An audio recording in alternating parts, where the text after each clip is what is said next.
नमस्कार, मैं संदीप नोखवाल आप सभी का हमारे न्यूज़ चैनल में स्वागत करता हूं। आज आदमपुर चुनाव 2022 चल रहे हैं और चुनाव काफ़ी तेज़ी पकड़ चुके हैं, यानी चुनाव की गर्मी लगातार बढ़ती जा रही है क्योंकि चुनाव का जो समय है वो लगभग 7 दिन यानी 1 सप्ताह बचा है। आज 26 तारीख है और आज मैं मेरे ओपिनियन पोल पहली बार जारी कर रहा हूं, यानी चुनाव के अंदर कौन जीत रहा है। साथियों, चुनाव के मैदान में इस बार बीजेपी, कांग्रेस, आम आदमी पार्टी और INLD पार्टी मुख्य तौर पर पार्टियों में गिनी जाती है। ये पार्टी ही नहीं बल्कि निर्दलीय उम्मीदवार भी अपना जोर दमखम मैदान में दिखा रहे हैं, लेकिन मुख्य तौर पर जीतता सिर्फ एक ही है और वो जीत किसको मिलेगी और जूत किसको पड़ेगा, ये एक मुख्य सवाल है।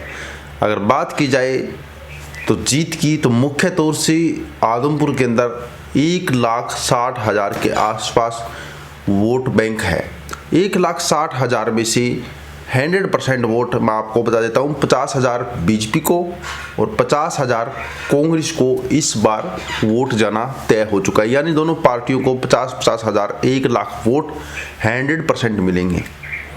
अब बात करते हैं कि दूसरी पार्टी इतनी जोर दमखम क्यों नहीं दिखा पाई है। जी हाँ, INLD और आम आदमी पार्टी, INLD पार्टी काफ़ी पुरानी है, आम आदमी पार्टी हरियाणा के अंदर नई साबित हो रही है, जिसको लेकर लोग रुचि नहीं दिखा रहे हैं। पहले ही कांटे की टक्कर कांग्रेस और बीजेपी के बीच चल रही है। अब बात करते हैं कि चौधरी कुलदीप बिश्नोई जो आदमपुर से कभी नहीं हारे, उनको किस प्रकार से चुनौती मिल सकती है।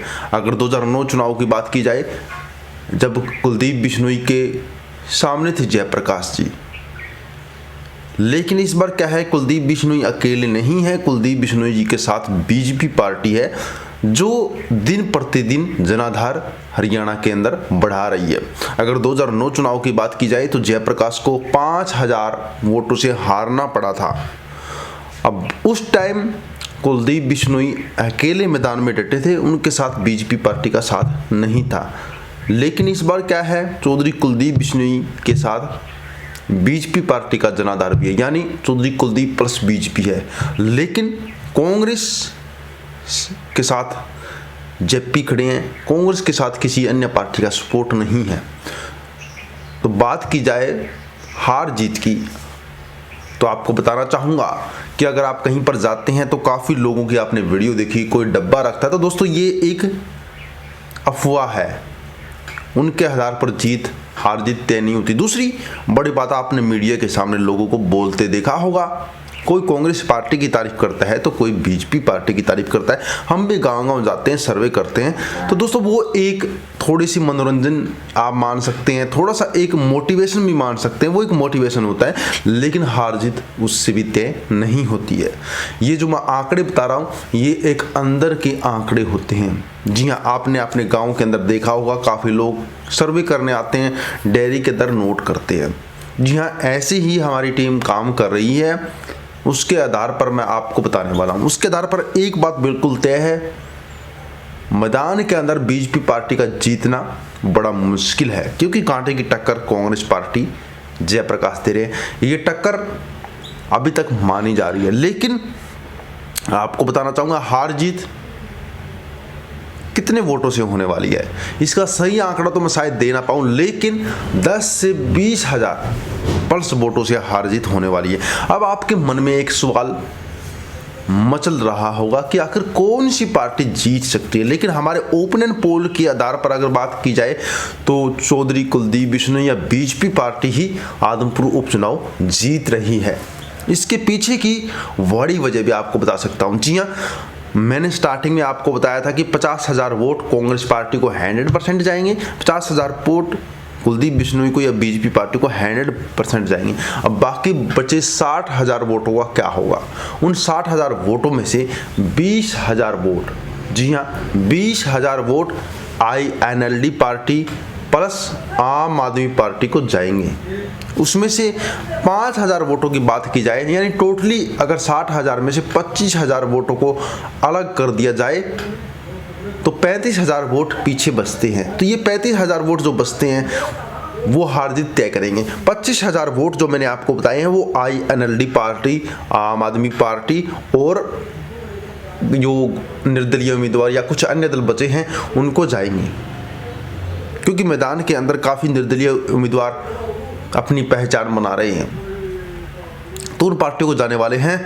और 200, 300 या करके ऐसे 25,000 वोट उन 60,000 वोट में से अलग करते हैं। अब बात करते हैं कि 35,000 वोट जो पीछे बचे हैं वो हार जीत कैसे तय करेंगे। जी हाँ, ये 35,000 वोट की बात की जाए तो ये 35,000 वोट आप एक गरीब समाज से या एक निर्दलीय समाज से मान सकते हैं। जी हाँ, जिन्हें हम SC कहते हैं। इसके अंदर SC BC के कुछ वोट आ जाते हैं। और ये वोट आखिर कहाँ जाएंगे? काफ़ी गांव में देखा जा सकता है कि निर्दलीय समाज आम आदमी पार्टी से जुड़ चुका है।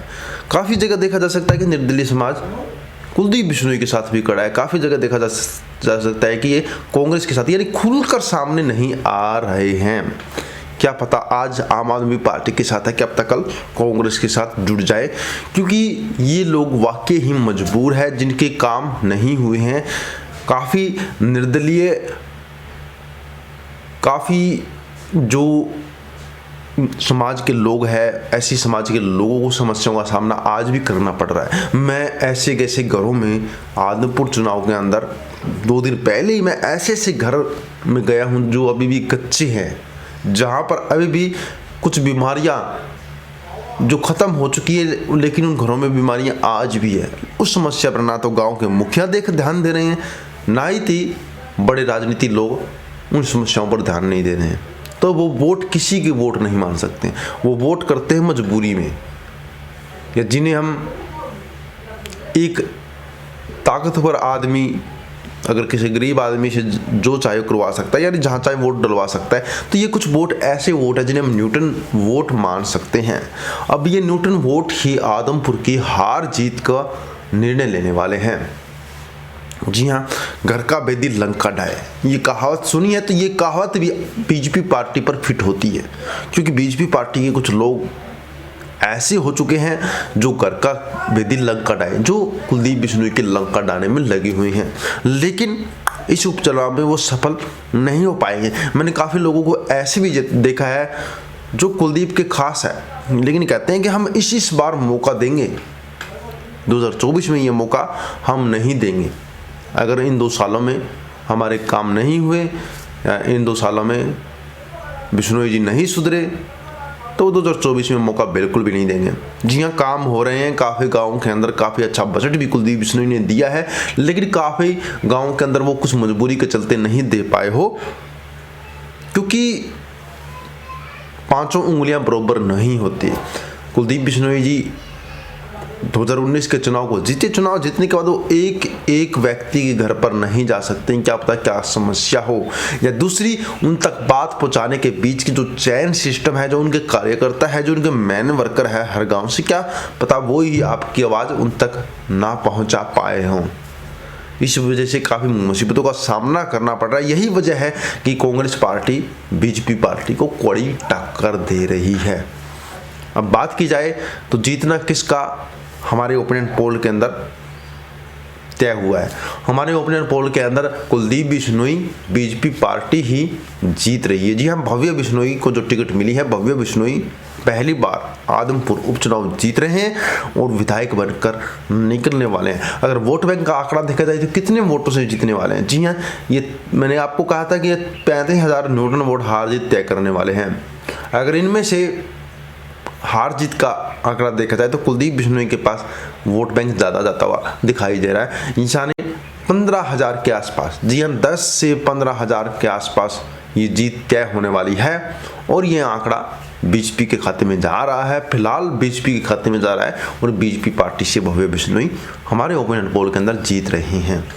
और अभी चुनाव का 7 दिन का समय शेष है, तो मैं एक बार फिर से दोबारा हम एग्जिट पोल लेकर आऊँगा चुनाव के बाद में, और वहाँ पर आपको बताऊँगा कि क्या बदलाव हुआ है। लेकिन अगर हमारे एग्जिट पोल तक की बात भी की जाए, क्या पता ये जो 15,000 के लीड लेकर भव्य बिश्नोई जो ऊपर चढ़े हैं, क्या पता किसी वजह से लीड नीचे भी आ जाए। लेकिन फिलहाल बीजेपी भव्य बिश्नोई ओपिनियन पोल में जीत रहे हैं। इसके बारे में आप अपनी निजी राय कमेंट कर सकते हैं। जुड़े रहिएगा संदीप नौखवाल HBN 24 न्यूज के साथ। जय हिंद।